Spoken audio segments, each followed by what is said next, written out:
In the heart of Seoul, where neon signs twinkled amidst the bustling crowd, there was a tiny, tucked-away restaurant called Halmyeoni's Hands. Its fame was limited to a handful of locals who craved its legendary kimchi jjigae, a spicy Korean stew.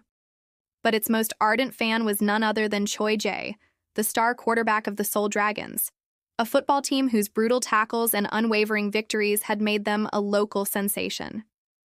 Despite his fame and fortune, Choi Jae was known for his simple tastes, a stark contrast to his teammates who frequented fancy restaurants. No, for Choi Jae, life was all about the thrill of the game and the comforting taste of home. One evening, after a particularly grueling practice, Choi Jae found himself craving his favorite dish. So he did what any devoted foodie would do. He put on a hooded sweatshirt, pulled his mask down over his nose, and made his way to the restaurant. Steam rose from the dozen pots bubbling away, fogging up the windows.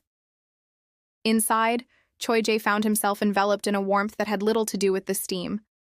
He watched as an elderly woman stirred a giant pot with a wooden spoon, her gnarled hands working with a grace that belied their age. Her grandson, Choi Jae, was in his happy place. He was adding a pinch of sugar to the fermenting kimchi, his movements precise and gentle, a stark contrast to his brutal throws on the football field. Suddenly, the door chimed.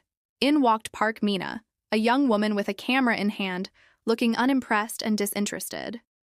She was a food blogger, and this place was her last, desperate stop after a day of mediocre meals. "Just the kimchi jjigae, please," she said without looking up, setting up her camera for a quick, likely negative review. When the bowl arrived, steaming and red, she took one skeptical bite. Then her eyes widened. It was perfect.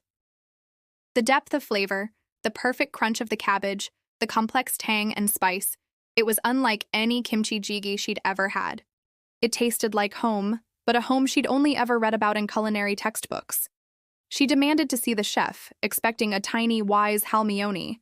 Instead, Choi Jae ducked through the kitchen doorway, wiping his hands on his apron, looking like a gentle giant who had accidentally wandered into a dollhouse. Mina's jaw dropped.